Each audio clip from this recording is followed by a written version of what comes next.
যার কাছে ইমান নামকে আসতে আছে, মুসলমান নামকে আসতে, সে আজকে এর পিছনে দৌড়াচ্ছে, কার কেউ পিছনে দৌড়াচ্ছে। এই যুবকই যদি বেঁচে থাকে আর দাজ্জাল পৃথিবীতে আসে, সবার আগে চোখ বন্ধ করে বলে দেওয়া যায় এই শ্রেণীর যুবকরা দাজ্জালের পিছনে দৌড় দিয়ে চলে যাবে। আপনার কাছে একটা প্রশ্ন ছিল রোনালদো এবং মেসিকে নিয়ে। আপনি তো জানেন যে এই জেনারেশনের ছেলেমেয়েরা রোনালদো, মেসি, নেইমার এদের ফ্যান। আমি নিজেও রোনালদোকে পছন্দ করি, কারণ সে প্যালেস্টাইনের পক্ষে সবসময় কথা বলে।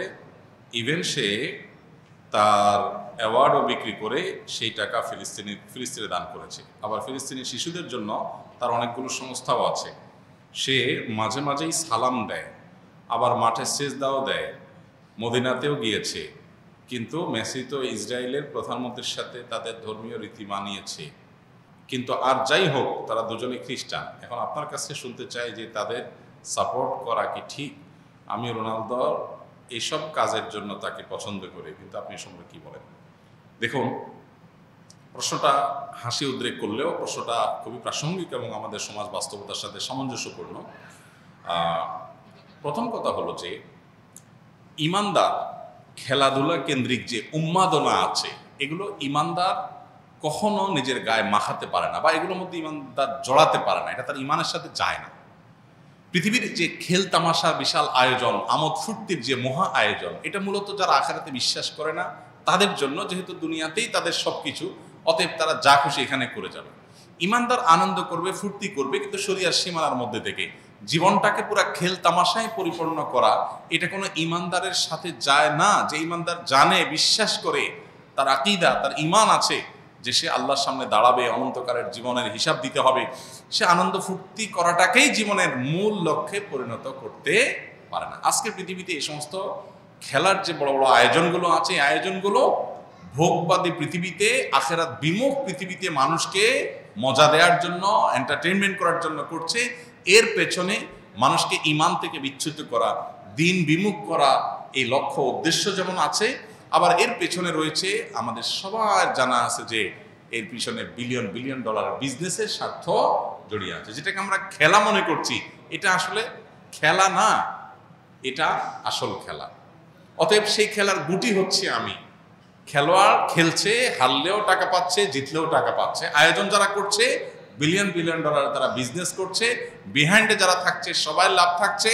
তাদের গুটি হলো আমাদের মতো সেই সমস্ত সাপোর্টাররা যাদের কোনো লাভ নাই, লস ছাড়া। আমরা উত্তেজিত হয়ে যাচ্ছি, আমরা কেঁদে দিচ্ছি, হেসে দিচ্ছি। এই যে আমাদেরকে বোকা বানিয়ে মাঝখান থেকে তারা তাদের স্বার্থ হাসিল করছে। আমি নিজে যদি খেলি, আমার শারীরিক কসরত হয়, আমার ব্যায়াম হয়, স্বাস্থ্য ভালো থাকে, ইসলাম সেটাকে অ্যালাউ করে।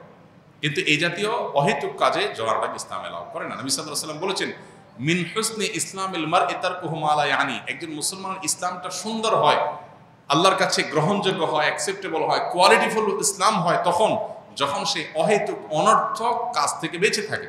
এখন আপনি যদি এই জাতীয় অহেতুক কাজ, যেটাতে আপনার দুনিয়াবি কোনো ফিডব্যাক আসছে না, আখিরাতের কোনো ফিডব্যাক আসছে না, অর্থবহ কিছু আসছে না, সেটাতে আপনি যদি এরকম মত্ত হয়ে যান, সেটা আপনার ঈমান আমলের সাথে সঙ্গতিপূর্ণ নয়। এই জন্য এটা থেকে আমাদের বিরত থাকতে হবে। এটা হলো মূল কথা। এবার আসা যাক, খেলোয়াড়দের কোনো খেলোয়াড় ইসলাম, মুসলমান, মুসলমানদের স্বার্থ, মাজলুমদের স্বার্থ তার মাধ্যমে রক্ষা হয়। সেই কারণে মুসলিম মাত্রেই তার প্রতি সিম্প্যাথি চলে আসবে।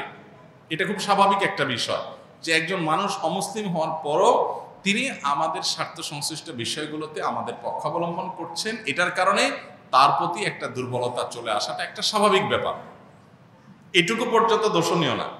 কিন্তু সিম্প্যাথি দেখিয়ে আপনি বিসমিল্লাহ বলে তার খেলা দেখা শুরু করে দিলেন, যে আমি যেহেতু তার সাপোর্ট করি বা তাকে তার এই কাজগুলোকে পছন্দ করি, এই জন্য তার খেলাতেই লেগে গেলাম, তাহলে তো মুশকিল। এখন আমাদের দেশে যে আর্জেন্টিনা, ব্রাজিল,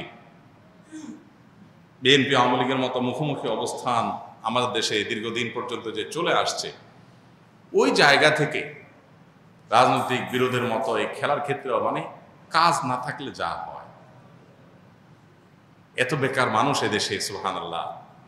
অবশ্য গোটা পৃথিবীতে উন্নত দেশগুলোতেও এই উন্মাদনা ওরা ছড়া দিতে পারছে। মানুষকে বোকা বানিয়ে তারা তাদের স্বার্থগুলো হাসিল করছে, এজেন্ডাগুলো বাস্তবায়ন করছে, মানুষ মোরাল দিকটাকে ধ্বংস করে দিচ্ছে। যাই হোক, তো এই যে ব্রাজিল আর্জেন্টিনার মত পার্থক্য, আপনি হয়তো কোনো একটা দেশের সাপোর্ট করেন, ব্রাজিলের সাপোর্ট করেন বা আর্জেন্টিনার সাপোর্ট করেন, তো যেই দলে সাপোর্ট করেন ওই দলের একটা মুসলমান খেলোয়াড় খুঁজে বাইর করছেন, অথবা একটু মুসলমানদের পক্ষে ফিলিস্তিনের পক্ষে সাপোর্ট দুইটারে খুঁজে বাইর করে এবার এটা দিয়ে দলিল দিচ্ছেন, দেখো আমি এই জন্য এই দলে সাপোর্ট করি। এটা হলো আপনার নফসের পূজা। আপনি দলের ভক্তি জাহির করবেন, সেটার জন্য একটা ঢাল বানাইছেন। ইন্নামাল আমালু বিন্নিয়াত। আল্লাহ জানেন আপনি কেন এই ধান্দা করেছেন। এই জন্য এসব কিছুর ঊর্ধ্বে উঠে কোনো একজন খেলোয়াড় তিনি ফিলিস্তিনিদের পক্ষে, মাজলুমদের পক্ষে, শিশুদের পক্ষে তিনি অবস্থান নিয়েছেন, জালেমদের বিরুদ্ধে অবস্থান নিয়েছেন, সেটাকে আমরা অ্যাপ্রিসিয়েট 100 বার করবো, এবং সেটার কারণে তার প্রতি আমাদের দুর্বলতা অবশ্যই আসবে। দুর্বলতা এসে আমি তার ভক্ত হওয়ার চাইতে তার জন্য দোয়া করবো, আল্লাহ তাকে যেন হেদায়েত দান করে। এটা হলো একজন ইমানদারের স্টেপ, একজন ইমানদারের প্রকৃত অর্থে পদক্ষেপ। অতএব এটুকু পর্যন্ত দোষের কিছু না। এর বাইরে যারা আল্লাহকে বিশ্বাস করে না, যারা জালিমদের পক্ষ অবলম্বন করে, সে যত বড় খেলোয়াড় হোক না কেন, তার পেছনে আমরা যেভাবে ছুটে চলেছি, এই যদি হয় আমাদের অবস্থা, দাজ্জাল যখন আসবে তার হাতে জীবন মৃত্যু থাকবে, ম্যাজিক থাকবে, রিজিক থাকবে, পৃথিবীর খাদ্য পানীয় সব তার কন্ট্রোলে থাকবে, তাহলে তার পেছনে হ্যামিলনের বাসিয়ালার পেছনে ঘোরার মতো করে কি পরিমাণ আমরা তরুণরা দৌড়াবো, সেটা এই খেলোয়াড়দের পিছনে দৌড়ানো দেখে কিছুটা অনুমান করা যায়। একজন খেলোয়াড়ের পায়ের ভেলকি দেখে যদি আপনি তার ভক্ত হয়ে যান, তার আদর্শ, তার আইডিওলজি, তার ইমান কুফর সংশ্লিষ্ট বিষয়ে তার অবস্থান, তারপরে জুলুম এবং অত্যাচারীদের পক্ষে তার অবস্থানে সব কিছুকে ছাপিয়ে শুধু তার খেলার কারণে যদি আপনি তার ভক্ত হয়ে যান, তাহলে আপনার আদর্শ বলতে কিছু নাই। আপনি জাস্ট একজন আপনার নিজের প্রবৃত্তির পূজারী। আপনার আকল যদি থাকে, একজন খুনিদের পক্ষাবলম্বনকারী, জালিমদের পক্ষাবলম্বনকারী, অভিশপ্তদের পক্ষাবলম্বনকারী এবং অন্যায়ের পক্ষাবলম্বনকারী, শিরকে লিপ্ত, আপনার রবকে যে গালি দেয়, আপনার রবের প্রতি যার অবিশ্বাস আছে, তার খেলা দেখে আপনি পাগল হতে পারেন না। একজন লোক অনেক ভালো খেলোয়াড়, অনেক চমৎকার খেলে, অনেক ম্যাজিক্যাল আপনার তার স্টেপ পদক্ষেপ আছে, অনেক তার ভালো পারফরমেন্স আছে।